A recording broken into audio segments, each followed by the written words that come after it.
لما بتفتح التلفزيون وتنقل دم تنام ازاي؟ انت بتشوف في عشان ما يقولوش المسألة إسلامية، عشان ده هذا مفهوم خاطئ عند العالم. سخافة. لا، احنا الإنسان أيا كان دينه، في بلاد مسيحية وبلاد يهودية وبلاد، المآسي اللي بتحصل في الإنسان وتعذيبه ده يكئبك قبل ما تنام. كفاية يكئبك ما يحدث في العالم، يكئبك ما يحدث النهاردة ضد مصر، يكئبك يحصل.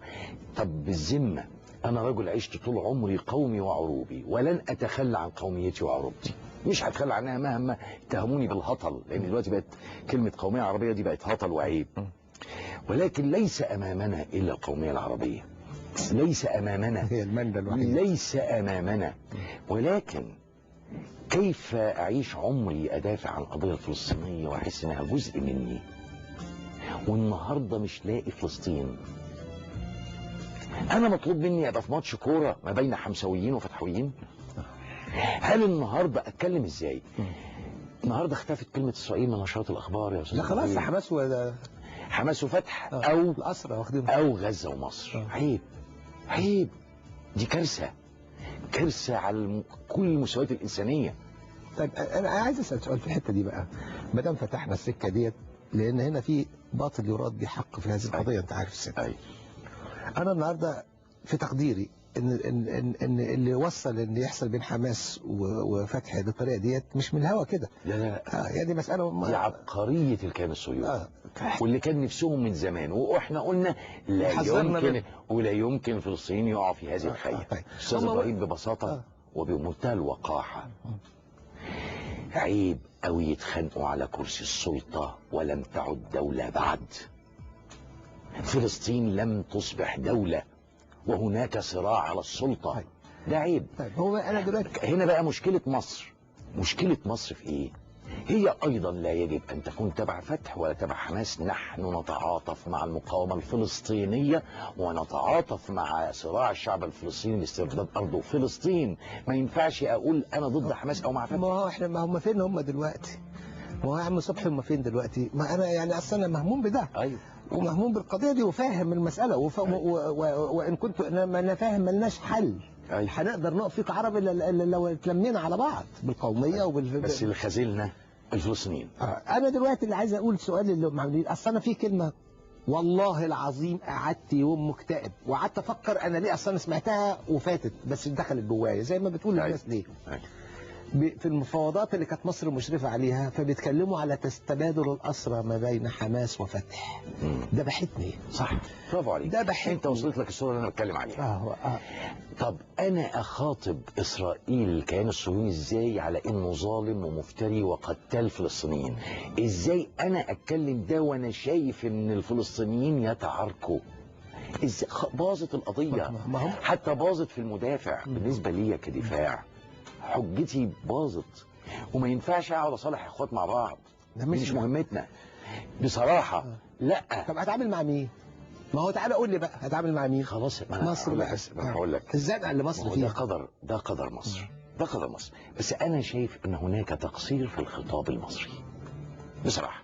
مصر عندها حق تدافع عن انها قومي، مصر عندها حق تحمي وطنها، كل ده اوكي، بس الخطاب اللي واصل للعالم واللي واصل للشعب المصري مغلوط، وتحتيه 20 خط. طيب نوايا مصر طيبة ونوايا مصر عظيمة، بس الخطاب اللي واصل فيه عك، فيه شيء خطأ. وانا بقول لك انا كبني ادم كمواطن او كفنان لا اعجز عن الدفاع عن فلسطين، اعجز في الدفاع عن شعب فلسطيني. بقى 40 سنة عمري بدافع عن القضية الفلسطينية في كل اعمالي.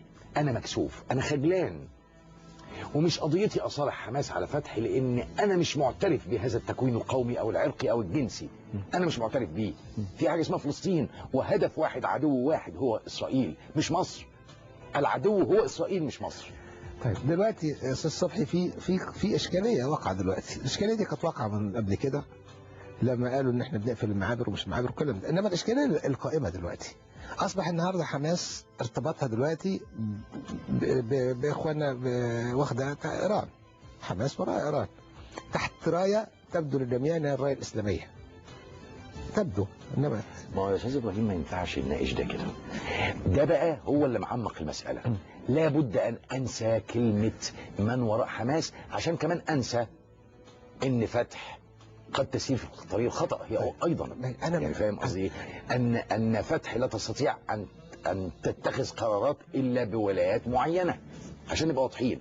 لابد أن نعلنها صراحة. طيب. أنا بعلنها عن نفسي، لن أتعامل إلا مع فلسطين. طيب أنا دلوقتي ما هو فين فلسطين؟ ما هو دلوقتي حماس ما عندهاش قرار، حماس ما عندهاش قرار، حماس بتاخد قرارها من سوريا، وسوريا تاخد قرارها من حتة تانية، بقت في لفة دورية. هذا قدر الفلسطينيين. طيب قدرهم، طب إحنا نعمل إيه؟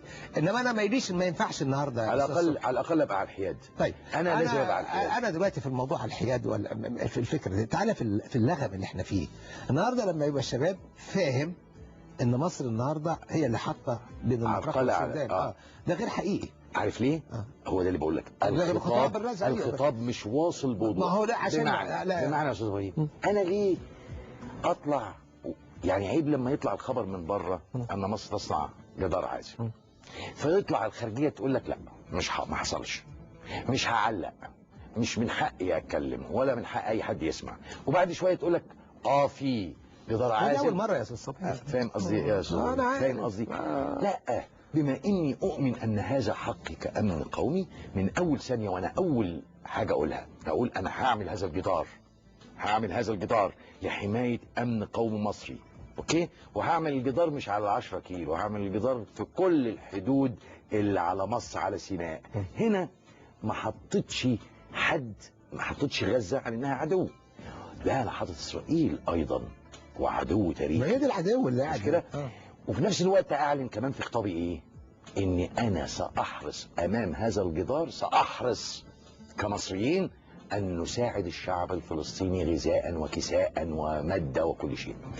لما يتحطوا الاثنين جنب بعض ما ينفعش يبعدوا، خطاب واحد. فالشاب عندي يعرف ان انا بقول لك انا هقفل الحته اللي انت بتسرقني فيها او بتتعدى فيها، وانا جنبك وهديك الاكل والشرب، ولا انت عايز سلاح وتهرب سلاح ولا تهرب مخدرات، دي لا، بس انا هاكلك واشربك واساعدك ومعاك في قضيتك. هذا الخطاب مش واصل، هذا الخطاب منفصل. وبعدين انا مش فاهم، انا هقول حاجه كده، انا ليه الخارجيه بتاعتي عصبيه؟ بس دي علامه استفهام، ليه عصبيه؟ انا مش عارف ليه الخارجيه ما تبقاش كده اتقل من كده، ويبقى الابتسامة الجميلة اللي نشوفها وهي قوية؟ ليه الخارجية بتاعتنا عصبية وكده زي ما يكون ماسكة سطو؟ ليه؟ ده اسمها الدبلوماسية، دي اسمها الدبلوماسية، اسمها الخارجية.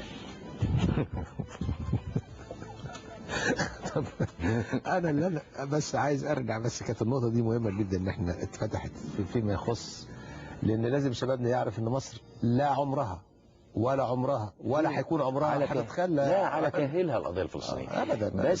بس الموقف اللي احنا فيه دلوقتي اتنست كلمه الكيان الصهيوني خالص، نست كلمه اسرائيل، اتنست، بقى الصراع عربي بقى فلسطيني وفلسطيني مصري، ما يصحش يعني. وبعدين ما شاء الله انت برضه في آلة إعلامية جبارة، آلة إعلامية جبارة اللي هي بتفرح بتزغرط، آلة إعلامية جبارة اللي إخواننا في